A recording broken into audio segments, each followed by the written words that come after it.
Mirpur test হবে আমার জন্য লাস্ট, স্পেশালি টেস্ট ক্রিকেটে।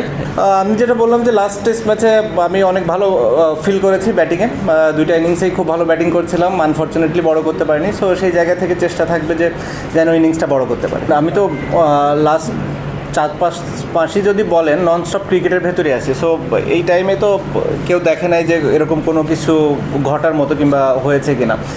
শুধু এই ম্যাচটাই মনে হয়েছে, সেটা অনেকগুলো রিজন থাকতে পারে।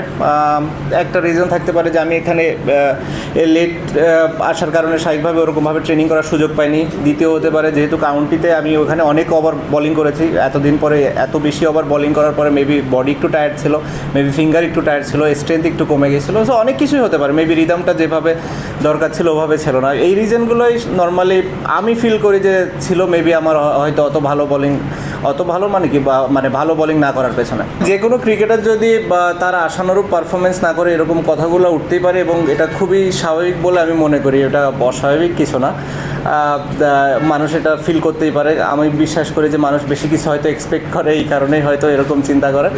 বাট যেটা আমি বললাম যে হ্যাঁ, যখন আপনি যে ধরনের একটা লেভেলে পারফরমেন্স করছেন এবং সাডেনলি ওটা থেকে যখন একটু নিচের দিকে আসে, স্বাভাবিকভাবেই মানুষ এটা নিয়ে তো একটু সন্দেহ করবে এবং এটা নিয়ে কোশ্চেন মার্কও তুলবে তারা।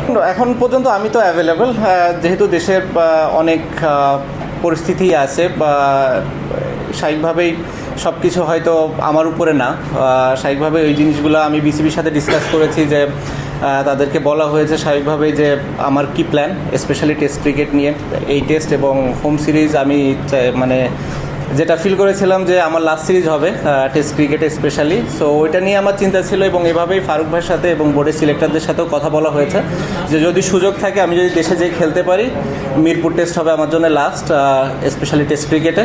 এবং সেই কথাটা বোর্ডের সবার সাথে বলা হয়েছে, এবং তারা এই বিষয়টা জানে, এবং তারা চেষ্টা করছে যে কীভাবে এটাকে সুন্দরভাবে অ্যারেঞ্জ করা যায়, এবং যাতে করে আমি যে খেলতেও পারি এবং নিরাপদ ফিল করি। অ্যাট দি সেম টাইম যখন দেশের বাইরে আসার দরকার হবে এবং দেশের বাইরে বের হতেও যেন আমার কোনো সমস্যা না হয়, এই জিনিসটা বোর্ড খেয়াল করছে। এবং যারা এই বিষয়গুলোর সাথে রিলেটেড মানুষ আছে, তারাও এই বিষয়টা দেখবে এবং দেখছে বলে আমি মনে করি, এবং তারা হয়তো আমাকে একটা ডিসিশন দিবে, যেটার ভিত্তিতে আমি হয়তো দেশে যে খুব ভালোভাবে খেলে অ্যাটলিস্ট টেস্ট ফরম্যাটটা ছাড়তে পারবো না। আমার কাছে মনে হয় নতুন নতুন কিছু প্লেয়ারদের সুযোগ দেওয়া উচিত, এবং তাদেরকে দেখার এটাই সব থেকে বড় সময় কিংবা সুযোগ।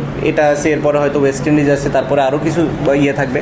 আমার মনে হয় 2026 সালের যদি দিকে বাংলাদেশ ক্রিকেট বোর্ড চিন্তা তাকায়, তাহলে সেটাই হবে সব থেকে ভালো দিক, এবং এটা আমরা সবাই মিলে ডিসিশন নিয়েছি এবং আমরা সবাই এটাতে একমত।